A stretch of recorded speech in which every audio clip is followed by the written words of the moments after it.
সন্দেশখালীর বেতাজ বাদশাহ নামে তাকে চেনেন অনেকেই। এবার সেই বাদশার সম্পত্তির পরিমাণ সামনে আনলো ইডি। সোমবার আদালতে সন্দেশখালীর শেখ শাহজাহানের বিরুদ্ধে 113 পাতার একটি চার্জশিট জমা করেছে কেন্দ্রীয় এজেন্সি। তদন্তের 56 দিনের মাথায় প্রথম শাহজাহানের সম্পত্তি সংক্রান্ত চার্জশিট দিল তদন্তকারী সংস্থা। সেখানে সন্দেশখালীর বাঘের সম্পত্তির পরিমাণ উল্লেখ করেছে তারা। ইডি সূত্রে খবর, এখনও অব্দি শাহজাহানের 261 কোটি টাকার সম্পত্তির খোঁজ মিলেছে।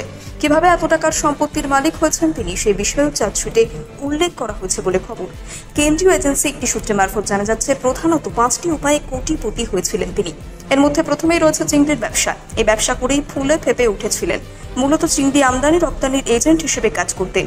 এর মাধ্যমেই প্রায় 200 কোটি টাকার সম্পত্তি করেছিলেন সন্দেশখালীর বাঘ। এছাড়া ইডি সূত্রে জানা যাচ্ছে, ইটভাটা থেকেও মোটা টাকা আয় ছিল। এর মাঝেই প্রায় 20 কোটির সম্পত্তি করেছিলেন। শাহজাহানের বিরুদ্ধে গায়ের জোরে জমি ভেড়ি দখলের অভিযোগ আগেই উঠেছিল। তবে শুধু সেখানেই থেমে থাকেননি, বলপূর্বক ইটভাটার মালিকানাও ছিনিয়ে নিয়েছিলেন। যে ব্যক্তির থেকে মালিকানা ছিনিয়েছিলেন, বর্তমানে তিনি সেই ভাটায় ম্যানেজার হিসেবে কাজ করছেন। সরকারি টেন্ডার এবং তোলাবাজি থেকেও কয়েক কোটি টাকার সম্পত্তি করেছেন।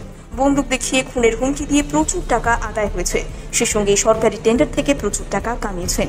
এই টেন্ডারগুলি কিছুতেই হাতের বাইরে যেতে দিতেন না তিনি। ভাই শেখ আলমগীরের নামে টেন্ডার নিতেন বলে দাবি করেছে ইডি। এর মাঝেই প্রায় 20 কোটি টাকার সম্পত্তি করেছিলেন তিনি। শাহজাহানের সম্পত্তির পঞ্চম এবং অন্যতম একটি উৎস হল মাছের আড়ত। ইডি সূত্রে খবর, এর মাধ্যমে প্রায় 8 কোটি টাকার সম্পত্তি করেছিলেন। তদন্তকারী সংস্থার অনুমান, জমি দখল করে যে বিপুল সম্পত্তি তৈরি করেছিলেন, নানান ব্যবসায় তা লাগিয়ে সাদা করতেন। জমা দেওয়া ইডি চার্জশিটে দাবি করা হয়েছে, প্রায় 118 বিঘা জমি দখল করেছিলেন সন্দেশখালীর এই বহিষ্কৃত নেতা। তবে সেই পরিমাণ আরও বাড়তে পারে। আদালতে জমা দেওয়া চার্জশিটে অভিযুক্ত হিসেবে আলমগীর, শিবপ্রসাদ হাজরা, দিদার বক্স মোল্লার নাম রয়েছে। সেই সঙ্গেই জমি দখল মামলায় শাহজাহানের বিরুদ্ধে জমা দেওয়া ইডি চার্জশিটে তার সঙ্গে জ্যোতিপ্রিয় মল্লিকের যোগের কথা উল্লেখ রয়েছে বলেও খবর।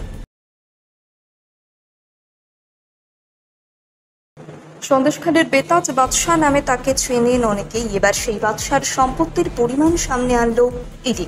সোমবার আদালতে সন্দেশখালীর শেখ শাহজাহানের বিরুদ্ধে 113 পাতার একটি চার্জশিট জমা করেছে কেন্দ্রীয় এজেন্সি। তদন্তের 56 দিনের মাথায় প্রথম শাহজাহানের সম্পত্তি সংক্রান্ত চার্জশিট দিল তদন্তকারী সংস্থা। সেখানে সন্দেশখালীর বাঘের সম্পত্তির পরিমাণ উল্লেখ করেছে তারা। ইডি সূত্রে খবর, এখনও অব্দি শাহজাহানের 261 কোটি টাকার সম্পত্তির খোঁজ মিলেছে। কিভাবে এত টাকার সম্পত্তির মালিক হয়েছেন তিনি, সে বিষয়েও চার্জশিটে উল্লেখ করা হয়েছে বলে খবর। কেন্দ্রীয় এজেন্সি একটি সূত্রে মারফত জানা যাচ্ছে, প্রধানত 5টি উপায়ে কোটিপতি হয়েছিলেন তিনি। এর মধ্যে প্রথমেই রয়েছে চিংড়ির ব্যবসা। এই ব্যবসা করেই ফুলে ফেপে উঠেছিলেন। মূলত চিংড়ি আমদানি রপ্তানির এজেন্ট হিসেবে কাজ করতেন।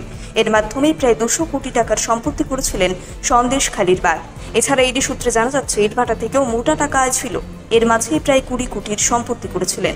শাহজাহানের বিরুদ্ধে গায়ের জোরে জমি ভেড়ি দখলের অভিযোগ আগেই উঠেছিল।